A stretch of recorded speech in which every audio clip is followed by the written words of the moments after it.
News 24 తెలుగుకి స్వాగతం. వార్తలోని ముఖ్యాంశాలు ఇప్పుడు చూద్దాం. 117 జీవోతో విద్యార్థులు నష్టపోతున్నారని ఆంధ్రప్రదేశ్ ఉపాధ్యాయ సంఘాల సమాఖ్య పంగళూరు శాఖ ఆరోపించింది. జీవోను రద్దు చేయాలని బాపట్ల జిల్లా పంగళూరు మండలంలోని విద్యా వనరుల కేంద్రం వద్ద నిరసన తెలియజేశారు. టీచర్లు సర్దుబాటు పేరుతో యూపీ పాఠశాలల మనుగడ లేకుండా చేస్తున్నారని ఆరోపించారు. 117 జీవో ప్రకారం 98 కంటే తక్కువ మంది విద్యార్థులు ఉంటే ఆ పాఠశాలలో స్కూల్ అసిస్టెంట్ పోస్టులు ఉండవని, విద్యార్థులకు సెకండరీ గ్రేడ్ టీచర్స్ మాత్రమే బోధించాల్సి వస్తుందని తెలిపారు. టీచర్లు సర్దుబాటు పేరుతో విద్యార్థులకు నష్టం కలిగిస్తున్న 117 జీవోను వెంటనే రద్దు చేయాలని డిమాండ్ చేశారు. అనంతరం పంగళూరు మండల విద్యాశాఖ అధికారికి వినతి పత్రం సమర్పించారు. రద్దు చేయాలి 117 జీవోని రద్దు చేయాలి,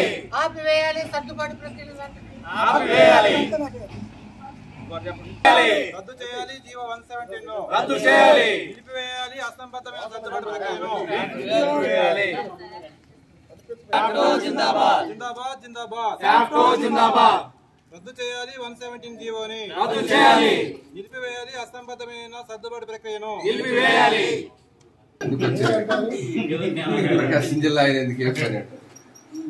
ఇంకా మద్దతు ఇచ్చారు పక్క జిల్లా వాళ్ళు కూడా మనకి.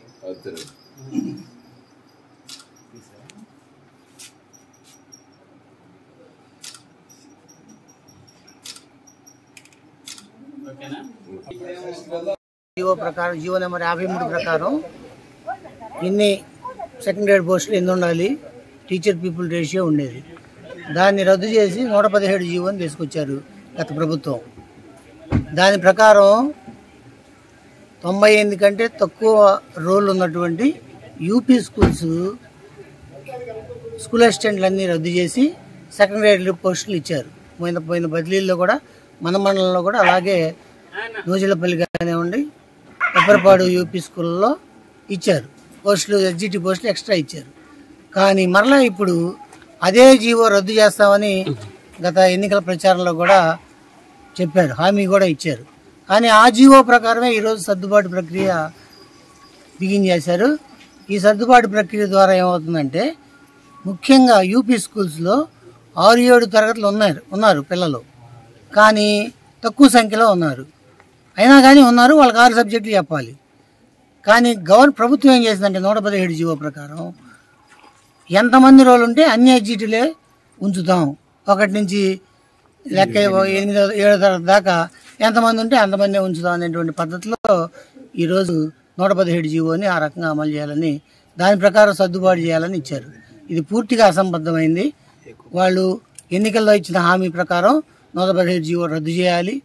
అది 53 జీవోని తీసుకొస్తారా లేదా కొత్త జీవో తయారు చేస్తారా అనేది చూసి ఈ అసంబద్ధమైంది యూపీ స్కూల్స్ మూసేయమనండి, లేకపోతే 6-7 తరగతులు లేకుండా చేయమనండి.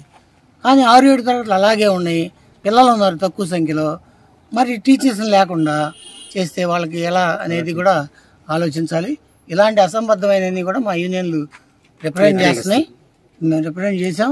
వాటిని మనం ప్రభుత్వం కూడా ఆలోచించి దాన్ని సరిచేయాలని మేము ఫ్యాప్టో తరఫున డిమాండ్ చేస్తున్నాం. ఫ్యాప్టో జిందాబాద్, ఫ్యాప్టో జిందాబాద్, జిందాబాద్.